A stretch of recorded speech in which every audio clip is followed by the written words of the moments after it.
A little bit of a different topic today. I want to talk about Valorant's current training modes and what we could see or what we could improve to help players. Now, one of the biggest reasons I even thought of this is because I was actually making a thumbnail. I use two computers to make a thumbnail sometimes. And in this exact case, I had the other, the other person just sitting here, and I was just practicing flicks on split on a specific angle. And I thought, why can't I do this by default? Why do I need two computers or a friend? Then I started moving it back and forth, and then I thought, okay, let's say it's moving back and forth like this, and I just want to practice shooting. Now, I only have two hands. I know, surprise, surprise. So I can't exactly move myself. But imagine if I was peeking and trying to flick, and I was having the person strafe back and forth. This is extremely helpful. Now, I understand the current training mode has some form of this, but doing it on a map like Split and setting it up on sites and different angles and seeing what's wall bangable and a million other things would be amazing. And I think it's actually very possible for Riot to add it, because if we go into the normal training mode already,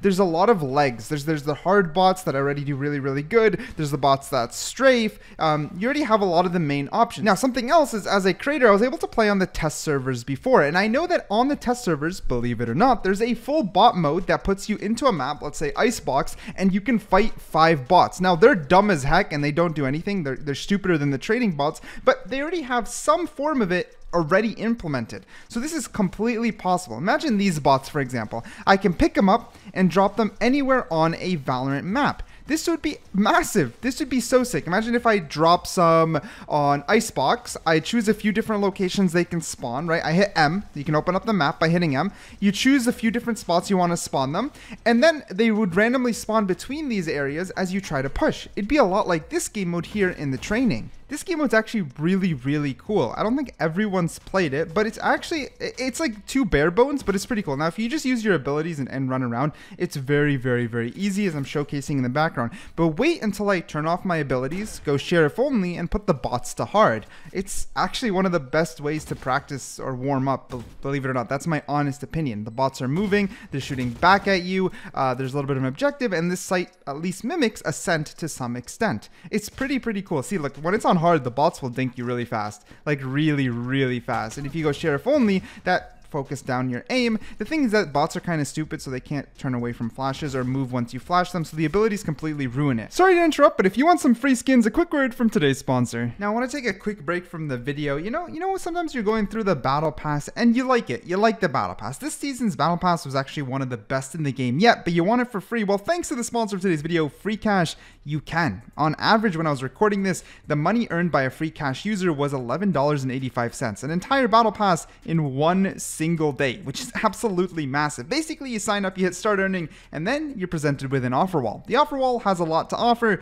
Okay, no pun intended, but seriously, it has a ton to offer. This is an application or a game on iOS, and if I was interested in it, I could follow these instructions, hit start offer, scan my iPhone, and off to go. If I complete it, I make $135 US, but with that being said, the offer wall is plentiful. It is filled. Raid Shadow Legends is also available. If I hit start offer, it actually takes me to the website, and I can do it through there, which is a lot more fun in my opinion. I think that one's for like $135 USD, so between two, I already made $270, but let's keep it simple, less grindy. NordVPN, if I just do their trial, I don't even have to actually buy the product. If I do their trial, $2 right there. Then I go to TikTok, literally TikTok, use TikTok, $1.50 right there. And then we round it up by using maybe one more application that's simple. There's this like puzzle game here somewhere. Let me find it. If you can organize by games on the left, so you can just do mobile games if that's what you're interested in. Yeah, right there. Play Doku, a block puzzle game. I just play it, hit level 400 within 2 weeks, another $6. Between those three, there you go. You got the battle pass. You don't like that puzzle game? Try a different one, because there are so many games to play. You can even just do two of those apps or two of those app games, and that's it. You got the battle pass. I love it. You can also go to your purchases, just in case there's any products you're already going to spend money on. You can get a kickback through Free Cash to get some free skins alongside it. Now, there's a lot of ways to actually withdraw your money. You can do PayPal, which I have done. It's just hard to show without showing some important info, so I'm going to give a different example.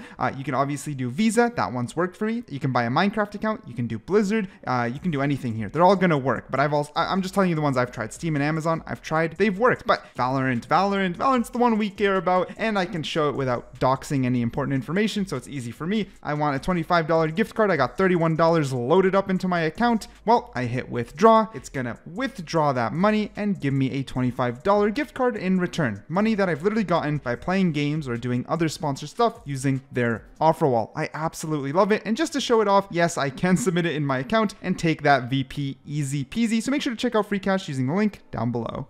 But with some tweaking, imagine if the bots turned away from flashes, and I mean, imagine if they started implementing AI bots into Valorant for training. It would be insane. It would literally be insane. And again, it would make for some insane... Look how it dinked me. Dude, look how it dinked me. Now imagine if the bots were smarter. Look at this. It's insane. It's super, super cool. And it's one of the only ways you can actually experience these bots is in this exact mode. But on top of that, as you can see, I shot through the wall there. They're very predictable, which wraps me back to the original point before I transitioned. You press M, you can open up the map, and you can do it on any actual map in Valorant. You can choose a couple different spawn points for them to hold. It would be really, really entertaining. It would take a lot of coding, and I don't know if Riot really wants to pour the resources into it, but similar to a replay mode, and the reason everyone wants it, it would help improve and increase Valorant's skill ceiling. And let's be honest, it's ever increasing, right? At the start, a lot of things were very, very impressive, and then it trickled down, where what used to be what Diamond or Immortal players used to be before there was Ascendant, eventually now Gold players can do, right? Gold players are expected to flick, have at least some form of crosshair, and some understanding of a lot of the abilities and sights, whereas before, that would only be Immortal. So the skill ceiling for Valorant is rising and will continue to rise, and enabling more advanced training modes and options would be huge. Now, League of Legends actually did eventually do this themselves. It took years, and I like to cross-compare because it is, of course, a Riot game. Only problem is it actually literally took years and years before they released it, and it's not perfect. But I remember, as someone who used to play Lee Sin, I was at least able to practice combos and different things, and it was on the main map, which is Summoner's Rift, and overall, it wasn't terrible. You're able to place down little training dummies wherever you want. You can play around with cooldowns, etc. If Valorant, even just in their custom mode, enabled training dummies, their difficulty, if they move, if they strafe, or if they stand still, if they attack or defend, that's about it. I think that's all we need with some decent AI, and that would be a great starting point. Now, I know it's a little bit of a, oh, that's all you need. I know it's a lot of work. I know it's a lot of coding, but I think the benefits would be tenfold. Then eventually the only thing to add would be some sort of reaction to when you use abilities. And I think that's the really hard part to code, like reaction, like for them not to just stand still like dummies once they're blinded. That's hard. I'll admit that's going to be really, really hard. But if we could eventually get there, it would be insane. And now I want to explain a little bit as to why I'm such a big advocate of this. Because right now, what can you really do? You can deathmatch. That's probably one of the better ways for training your aim. You can, of course, do the aim trainer, which is built into the game. Also not terrible. I can't call it terrible. There's definitely a lot worse. Or you can do that little game mode that I did at the end, which also, like I said, on the hardest spots, no abilities, not bad. But that's the key thing. No abilities. I think the biggest problem is the lack of practice for specific maps and abilities. You can go into custom, enable infinite abilities and practice ability placement, but reactionary, how you can aim, what you can aim at, is pretty much impossible unless you queue in with a friend or bring a friend into the game with you.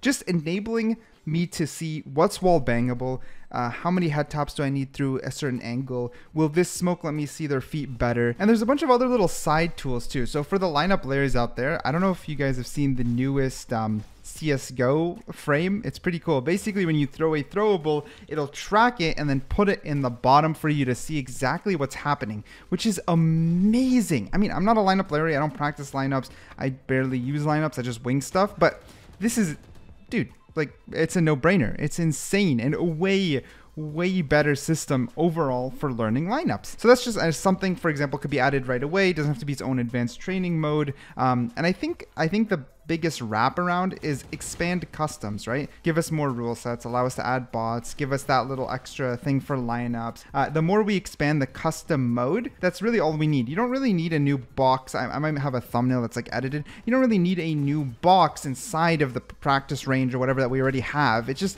adding more to the custom with the idea of us to have more freedom and to practice and to train will probably go a long way. It might really do the trick on its own.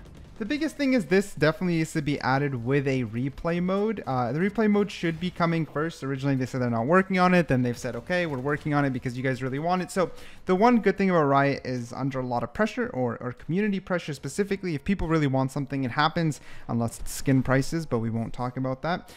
I digress. The replay mode would also need to be able to track custom games, and that's one of the big things I'm actually worried about, is the replay mode only tracking competitive games for the sake of server space, but hopefully you track everything, including swift plays, spike rushes, unrateds, and most importantly, customs. So then you put these two together. Imagine you have a custom game mode that allows you to add a bunch of training elements, and then you can even watch them back in replay. Let's say here, right now I'm playing Icebox. Okay, I'm going to peek over towards yellow. Let's say that was a bot there that killed me. I could then go back and see where did it peak from, where were the other bots, etc. Let's say there's a good run. So let's say you set the bots around a site and you set them to defuse. So I've planted and now all of them will try to defuse the spike and kill me. Imagine trying setups. Imagine playing chamber setups around, for example, that area, or killjoy setups to see how well does it cook. And then you just need the bots to be smart enough to work around, let's say, your abilities, etc. Again, sounds hard, but just some basic tracking. Have the bots have a 5% chance to realize there's a trap and move around it, etc., etc. I think it would cook so hard. Let me know what you think down below.